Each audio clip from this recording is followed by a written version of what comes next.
این دختر خدمتکارا رو همه دوست دارن که ترتیبشو بدن و از صاحب خونه تا راننده و هر کی که فکرشو بکنی میان و ترتیبشو میدن و حتی پیرزنای پولدار شهرم میان و بهش پیشنهاد میدن که اگه باهاشون رابطه داشته باشه بهش کلی پول میدن. سلام عزیزای دلم، این دختر اسمش سلستیانه که صاحب کارش بهش میگه که وسایلتو بردار که باید بری به لندن و توی یه خونه خدمتکار بشی و دختره هم سوار قطار میشه و میره به لندن. وقتی که میرسه جوزف یکی از خدمتکارای خونه میاد دنبالش که جوزف خیلی بد اخلاق و عصبانیه. اینم مادام زن صاحب خونه است که همون اول کار بهش میگه که باید از دستورای من اطاعت کنی. شب که میشه مرد خونه موسیمو میاد و با دیدن اندام دختره همونجا یه دست به میمیهای سلستیان میزنه و میخواد که باهاش رابطه داشته باشه که دختره هم دستش رو میکشه و ازش میخواد که دست از کارش برداره و ماسیمو هم که شهوتش خیلی زده بالا حرفاشو گوش نمیکنه. همه ثروت واسه مادامه و ماسیمو هیچ چیزی نداره. شب وقتی دارن همه خدمتکارا غذا میخورن که جوزف همچنان رو مخه. این دختر توپله هم میگه که ماسیمو هر شب به جای مادام میاد و ترتیب منو میده و حواست باشه که خیلی هبله. یه روز سلستیان و مادام دارن با قطار میرن که پلیس قطار رو نگه میداره و داره همه چمدون ها رو بازرسی میکنه و توی چمدون مادام یه جعبه پیدا میکنن و هر چقدر که بهش میگن درش رو باز کن اون قبول نمیکنه. وقتی که پلیسا بازش میکنن میبینن که یه آلت مصنوعی سایز بزرگ داره و آبروش میره. بعد از اون مادام به دختره میگه که کاش میگفتم که اون برای توه تا دیگه آبروم نمیرفت و مادام با دختره لج میکنه و هی اونو این طرف و اون طرف میکنه.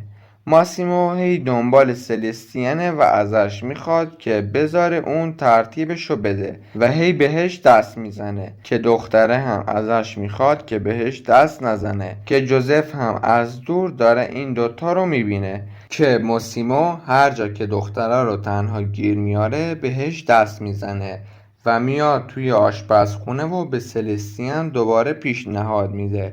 اما همون لحظه مادام میاد. شب دختره داره دسر آلو درست میکنه که چندتاییش هم خودش میخوره. سر میز شام مادام میگه که من تعداد آلوها رو شمرده بودم و اون دوتایی که خورده بودی و باید پولش رو پس بدی. سلستیان اینقدری خوشگله که توی خیابون پیرزنا هم بهش پیشنهاد میدن که اگه باهاشون رابطه داشته باشه بهش کلی پول میدن و به سلستیان خبر میرسه که مادرش مرده. اونم به مادام میگه. این پیرزن هم از دختره خوشش میاد و با خودش میبرتش به خونش تا به عنوان یه پرستار از نوه مریضش مراقبت بکنه و یه اتاق خیلی خوب و تمیز هم بهش میده. اینم نوه جورجه که مریضه. دختره هم حسابی با جورج خوب شده و اونو میبره به حمام و ازش خوشش اومده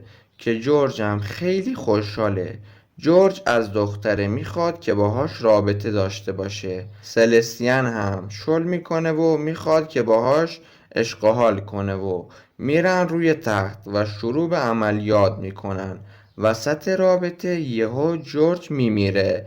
بعد از تموم شدن مراسم خاکسپاری دختره که خیلی ناراحته میره و یه گوشه میشینه که این مرده میاد و بعدش هم با هم میرن روی تخت و ترتیبشو میده و بعد از تموم شدن عملیاتشون دختره میره به خونه مادام و شروع به کار کردن میکنه. سلستیان میفهمه که جوزف مخفیانه فعالیت‌های سیاسی انجام میده و اونم ازش خوشش میاد و میره و به جوزف میگه که ازت خوشم میاد. جوزف هم میگه که منم دوستت دارم، فقط باید حواست به خودت و رفتارت باشه.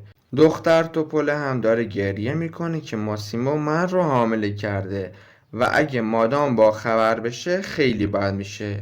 جوزف هم میخواد یه هفته واسه انجام کاری بره به مسافرت، ولی دختره که بعد جوری آمپری زده بالا میره پیشش و میگه که قبل از این که بری اول ترتیب منو بده، که جوزف هم میگه که الان کار دارم و اونم میره. دختره هم طاقت نمیاره و میره توی اتاق جوزف و به یاد اون تخت خوابشو بو میکنه. یه هفته بعد که جوزف برمیگرده از سلستیان میخواد که باهاش رابطه داشته باشه و حسابی ترتیبشو میده و بعدش هم با هم یه نقشه میکشن و همه نقره ها و چیزهای گرون قیمت مادام رو میدزدن. فردا وقتی پلیس میاد هیچ مدرکی پیدا نمیکنه و به هیچ کسی هم شک نمیکنه. چند وقتی بعدش جوزف استعفا میده و میره که بعدش هم سلستیان میاد پیش مادام و اونم استعفا میده که با جوزف قرار داره و با هم دیگه میرن. رفقای گلم، امیدوارم فیلم امروزمون رو هم دوست داشته باشین. لایک و سابسکرایب فراموش نشه عشقای من.